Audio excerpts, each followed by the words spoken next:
Hi everyone and welcome back to Speak Like a Leader. Now in this series of lessons we will work on English pronunciation and how we can correct common mistakes that many of my students make, and maybe you do also, because improving your English pronunciation isn't necessarily about sounding like a native speaker. It's about clarity and professionalism. In the business world, your ability to communicate clearly can make or break your message. Mispronunciation can lead to misunderstandings or distract your audience from your ideas. So today we're tackling one very important issue that confuses even advanced English speakers, and that is silent letters. Now imagine this. Imagine you're in the middle of an important presentation and you confidently use the word subtle, but instead of pronouncing it as subtle, you say subtle.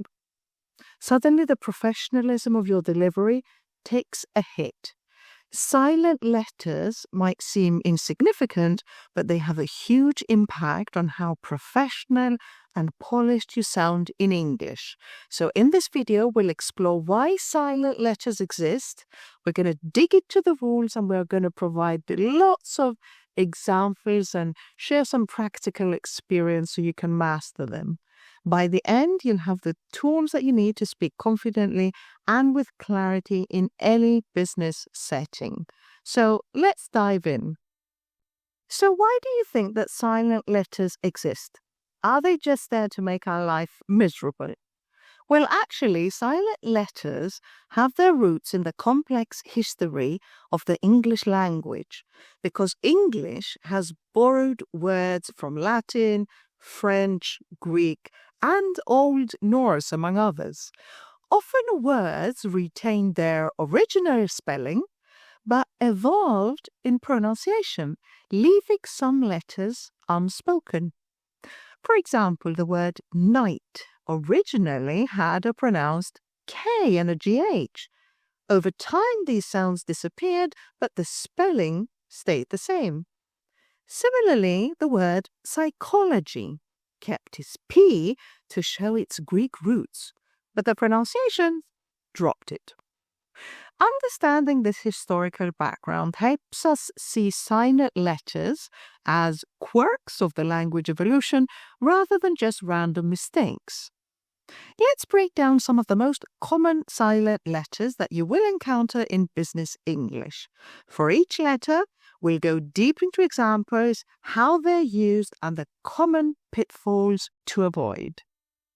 There are 5 silent letters that we're going to work on today, so let's start with the first one. Let's start with the silent letter B. The silent B usually appears after an M or before a T. It's one of the most frequently mispronounced silent letters, especially in professional contexts.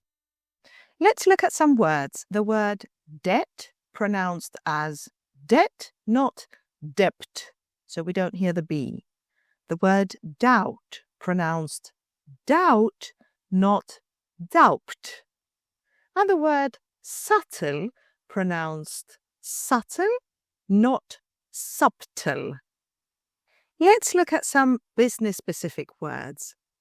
Comb, as in market research, combing through data. It's comb, not comb. The word climb, climbing the corporate ladder. It's climb, not climb. And thumb, thumb rule, or the rule of thumb. So you say thumb and not thumb. The silent letter K. The word no, it sounds like no in yes or no and not know. The word knife, pronounced knife and not knife. The word knee, pronounced knee and not knee. Let's see how we would use these words in a professional sentence. Did you know the details of the contract, let's cut through this issue like a sharp knife. I'm bringing this to your attention so we can address it from the ground up, starting from our knees. The silent letter W. The silent W is another common challenge appearing in words where the W contributes nothing to the sound but everything to the confusion. Look at these words. Right, pronounced right, not right. Wrist, pronounced wrist, not wrist. And sword, pronounced sword without the W, not sword. Business situations often include words with silent Ws, like wrap, pronounced wrap and not wrap. For example, let's wrap up the meeting. Or wrinkle, pronounced wrinkle, not wrinkle. For instance, let's iron out the wrinkles in the contract. The silent H. Silent H often occurs at the start of words again, and its misuse is common when people aren't familiar with its rules. For example, the word hour is pronounced hour and not hour. The word honest is honest and not honest. And the word air is pronounced like the air we breathe, not hair. Look at the word hierarchy, pronounced with a weak H. So you hear it, but you hear it slightly. And hour, as we said before, pronounced like hour, not hour. So the meeting lasted an hour. And lastly, the silent P. The silent P shows up in words derived from Greek. It often precedes an S, creating a silent blend. Look at these examples. Say psychology, not psychology. It's receipt, not recept. And it's pronounced pneumonia, not pneumonia. So in a business context, you could find a word like pseudonym, which is relevant in authorship or branding, pronounced pseudonym without a P, or psychological, a key term in leadership, where again we don't hear the P. For instance, the psychological impact of his decision is critical. Now, let's dive deep into specific business words. Beyond the basics, there are specific business terms with silent letters that are easy to overlook but crucial to master, and here's a quick reminder. Subtle, used frequently in business writing or presentations. Practice saying, our marketing strategy takes a subtle approach to customer engagement. The word align. The G is almost entirely silent. It's align, not align.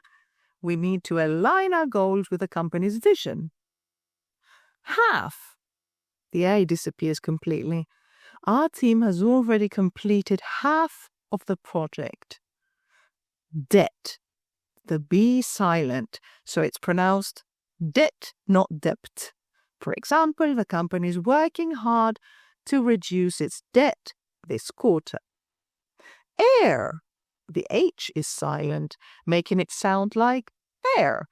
So as the heir of the company, she will take over as CEO next year. But what are some great practice techniques for learning silent letters? You can use repetition, so record yourself saying tricky words. Listen and compare your pronunciation with native speakers. You can use an exercise of minimal pairs, where you would practice similar words with and without silent letters, like the words right and right, or not versus not.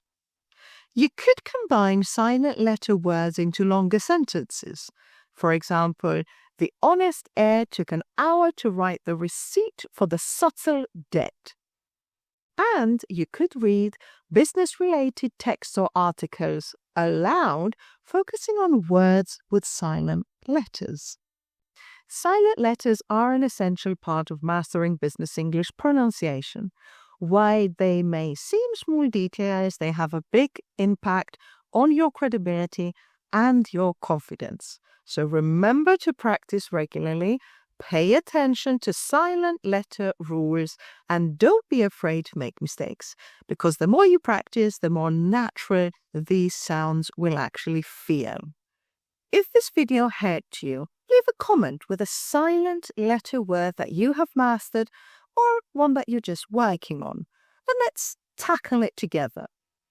Thank you for watching, and as always, keep speaking like a leader. See you in the next video.